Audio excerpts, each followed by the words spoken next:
Oil changes? They sound simple enough, right?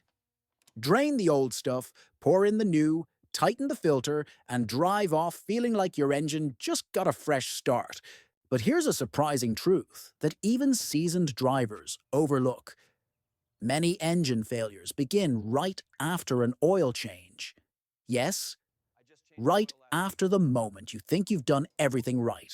It doesn't happen with smoke, flashing lights, or warning beeps. It starts quietly, with one small oversight, one skipped step, one innocent assumption. And from that moment, the engine begins to wear down faster than you'd ever imagine. I've seen it happen countless times. Someone proudly rolls into my shop saying, "I just changed the oil last week, but now it's leaking or it sounds rough." And when I take a closer look, it always comes down to one of a handful of mistakes that anyone can make, even careful car owners. So today, we're going to talk about what you should never do right after an oil change, because these small habits can make the difference between an engine that lasts a decade and one that fails before its time. Let's dive into the first two deadly mistakes, and more importantly, how to avoid them so your car stays smooth, strong, and reliable for years to come. Mistake 10. The double gasket disaster. This one hides in plain sight. When you twist off your old oil filter, there's a thin rubber ring, the gasket, that seals it to the engine block. But sometimes that gasket sticks to the engine when you remove the filter. If you don't notice and screw on a new one right on top, congratulations, you've just created a double gasket. It might look fine at first, but as soon as your engine heats up, that stacked rubber can't handle the pressure. Oil starts leaking. First, a few drops under the car, then a puddle. Keep driving like that, and your engine could lose all its oil in minutes, silently running itself to death. The fix? After you remove the old filter, always check the mounting surface.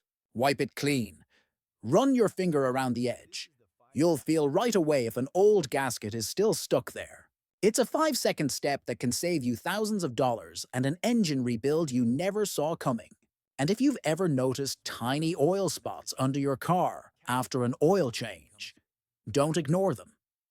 They're not just a drip. They're your car's early warning system saying, "Hey, I'm bleeding. Stop, check, and fix it before it becomes something much worse." Mistake 9. Draining cold oil. Here's another simple one that most people don't even think about. They pull into the garage, pop the hood, and start draining cold oil right away. Sounds harmless, right? After all, oil is oil. But here's the thing. Cold oil is thick and slow. It clings to the walls of your engine like syrup in a jar.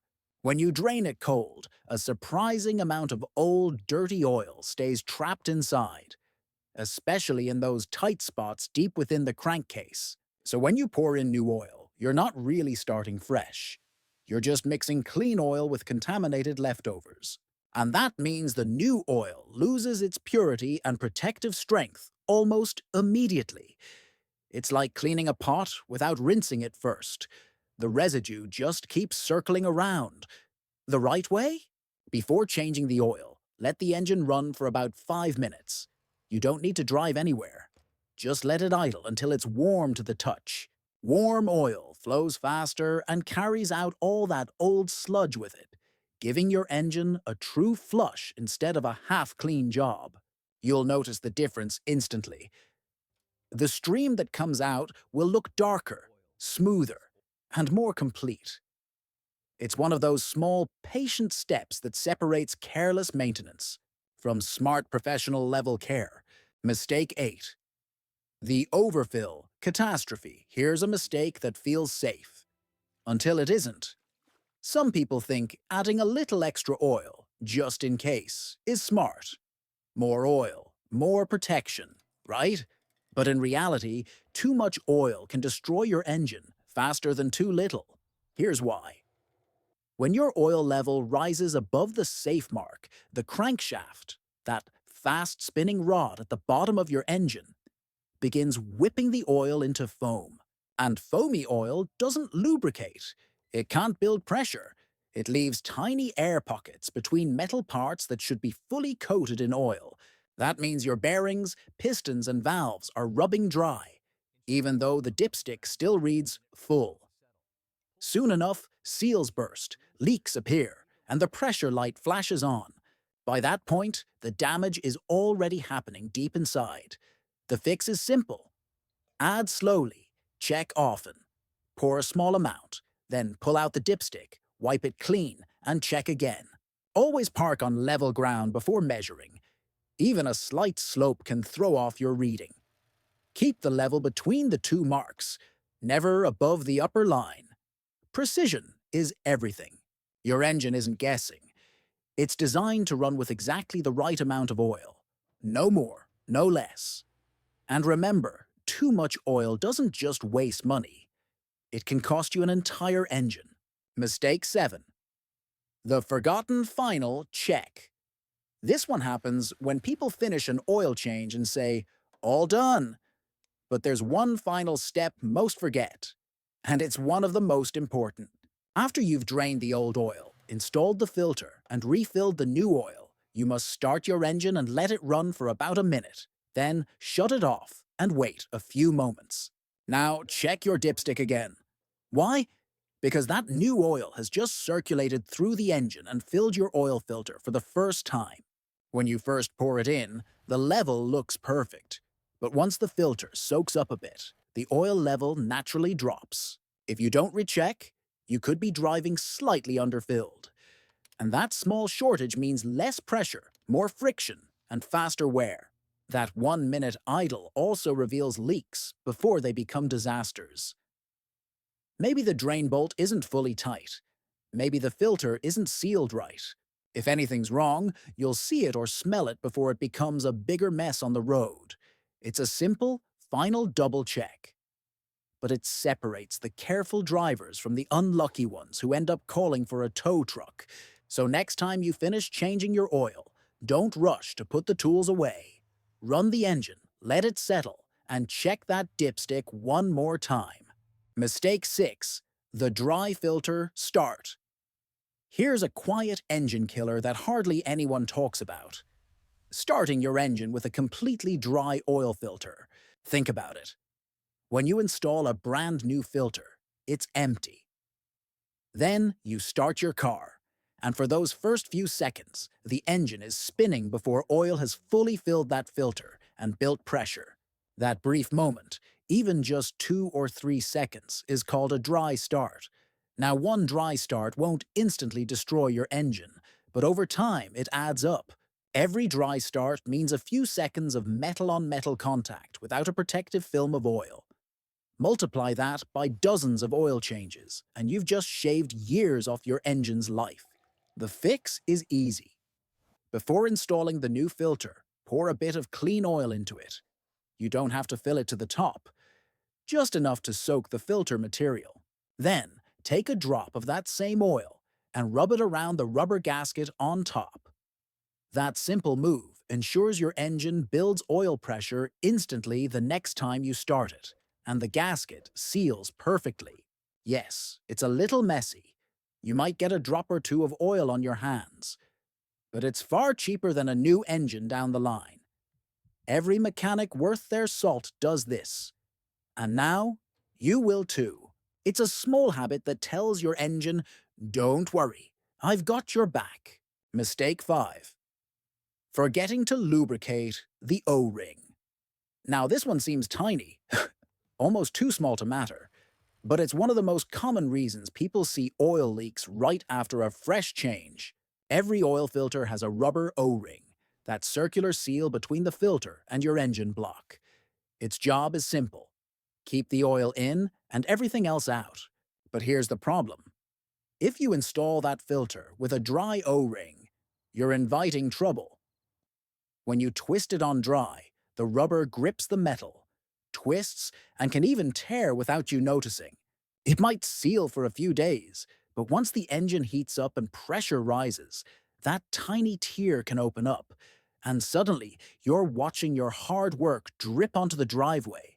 The fix? Before you screw on the filter, dip your fingertip into clean oil and swipe a thin coat all around the rubber ring. That micro layer of oil helps it seat perfectly, reduces friction, and makes it easier to remove next time. It's one of those little touches that separates a sloppy job from a professional one. And while you're at it, take a second to wipe the surface of the engine block where the filter attaches. A bit of dirt, old oil, or even a grain of sand can stop that seal from forming correctly.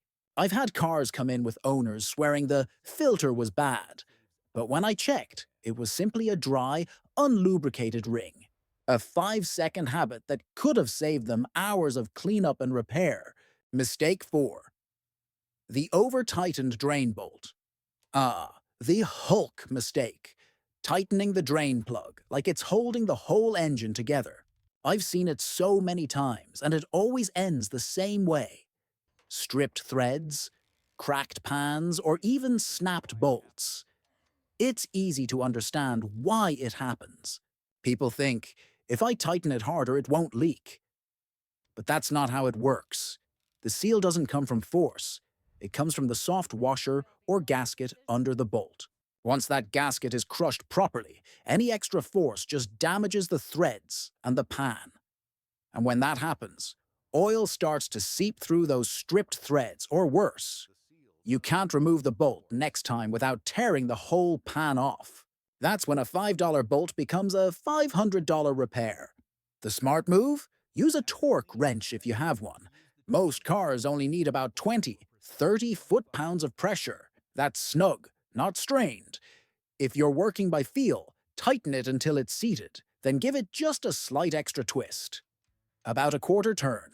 That's it. And here's a tip from years of experience. If you ever feel resistance that suddenly gives way, stop. That's the moment the threads are gone. Don't force it. Replace it before it becomes a disaster. Remember, when it comes to oil bolts, the goal isn't strength, it's precision. A careful hand today prevents a cracked oil pan tomorrow. Mistake 3, using the wrong oil type. Now this one might seem obvious, but it's surprisingly easy to get wrong. Oil is oil, right? As long as it's clean, it'll work. Wrong. Engines are designed for specific oil types and viscosities. 5W30, 0W20, 10W40. Each number tells you how that oil behaves in cold and hot temperatures. Use the wrong one, and your engine won't get the protection it needs. Too thick, and the oil won't circulate fast enough at startup, especially in cold weather. Too thin, and it breaks down under heat, leaving metal parts unprotected. And here's the kicker. Modern engines, especially those with turbochargers or variable valve systems, have super tight tolerances. They rely on oil that meets specific standards, like synthetic blends with certain additives. Use a cheap substitute or the wrong grade, and you're not just risking performance. You could actually void your warranty. The fix is easy but often ignored. Always check the owner's manual or the oil cap on your engine. It tells you exactly which grade and formulation to use. Stick to trusted brands and be careful with online deals that look too good to be true. Yes, counterfeit motor oil exists. I've seen it firsthand. And here's a simple rule. If you're driving an older car with higher mileage, consider using high-mileage oil designed to protect worn seals and prevent leaks. It's like giving your engine a little extra padding as it ages. At the end of the day, using the right oil is like feeding your car the right diet. You wouldn't fill an athlete with junk food and expect top performance. And your engine works the same way. Mistake number 2, ignoring the oil life monitor. This one's easy to overlook because, well, it's just a light, right? That tiny oil change reminder on your dashboard, the one that flashes after a few thousand miles, often gets ignored until it's too late.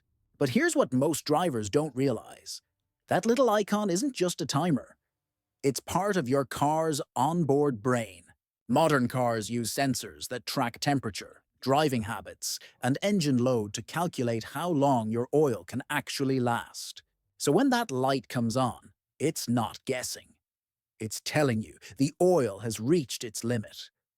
I've seen drivers say, "I'll get around to it next week." Then next week turns into next month. And by then, the oil has turned into thick, black sludge, the kind that clogs filters, starves bearings, and slowly suffocates your engine from the inside out. Even worse, skipping or delaying oil changes can affect your car's resale value. Many modern vehicles record maintenance data in the ECU, the car's internal computer. When a dealership checks it during trade-in, they can see exactly how often you serviced your car. Neglecting oil changes shows up as red flags, dropping your car's value in seconds. So the fix is simple.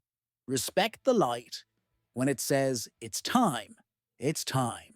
Change your oil, reset the monitor properly, and take pride in knowing your car's health history is clean and transparent. It's not just about avoiding damage. It's about maintaining trust between you and your machine. Because that little light, it's not nagging you, it's trying to save your engine's life. Mistake number 1. Driving off immediately after the change. You've finished the oil change, the tools are put away, the car starts smoothly. So you shift into gear and drive off. But that one small act might be cutting your engine's lifespan short. Here's what happens inside. When you pour in fresh oil, it takes a few seconds for it to fully circulate and build pressure throughout the system. If you drive away immediately, those first few seconds mean moving parts are still running dry, metal against metal, with no oil cushion yet in place. That's when the most wear happens. During the first few seconds after startup. It's subtle, invisible, and cumulative. Do it once and nothing seems wrong. Do it hundreds of times, and you've taken years off your engine without ever realizing it. The fix? After every oil change, start the engine and let it idle for 30 to 60 seconds. Watch your oil pressure light. When it turns off, it means the system is fully pressurized and the oil has reached every moving part. Only then should you shift into gear and drive away. It's a short pause that pays off in the long run. Think of it as a deep breath for your car, giving it time to stabilize before the next journey. Your engine will thank you for it with smoother starts, quieter performance, and a much longer life. Bonus section, pro tips from the shop floor. Before we wrap up, let's go beyond the common mistakes. Here are a few pro-level tips that experienced mechanics use to keep every oil change clean, safe, and effective. Tip 1. Replace the crush washer every time. That little metal or copper washer under your drain bolt isn't reusable. It flattens and forms a perfect seal once. Then it's done. Reusing it means small leaks, tiny drips, and unnecessary mess. Replace it every time. It costs less than a cup of coffee. Tip 2. Warm up and wipe down. After finishing your oil change, always take a moment to wipe any oil off the filter, pan, and drain plug. That way, if you notice new oil spots later, you'll know they're fresh, not leftovers from the change. It's the simplest way to catch a problem early. Tip 3. Monitor your oil color. Fresh oil should look golden or light amber. If it turns black quickly or feels gritty between your fingers, something's wrong. Maybe carbon buildup, coolant contamination, or excess fuel in the mix. Your oil tells the story of your engine's health if you know how to read it. Tip 4. Dispose of old oil responsibly. Never pour it down a drain or toss it in the trash. Used oil is highly recyclable. Most auto shops or parts stores will take it for free. Doing it right helps the planet and keeps your garage cleaner too. Tip 5. Keep a log. Write down your oil change date, mileage, and brand of oil used. It seems old-fashioned, but that simple logbook gives you a complete picture of your maintenance history. When something feels off, you can trace it back in seconds. Like a detective reading your car's diary. At the end of the day, an oil change isn't just about pouring liquid into a machine. It's about giving your car the attention it deserves. Understanding that small habits lead to big results. Each of these steps, checking gaskets, using the right oil, letting the engine breathe, adds up to one thing: reliability. The kind that keeps your car starting strong every morning, running smooth on every highway, and lasting far beyond what you expected. So next time you grab that wrench or visit your mechanic, remember, it's not just oil. It's the lifeblood of your engine. Treat it with care, and your car will return the favor. Mile after mile, year after year. If you found this helpful, don't forget to like, subscribe, and join the Mechanical Wonders community, where every driver learns how to think smarter, maintain better, and make every mile count.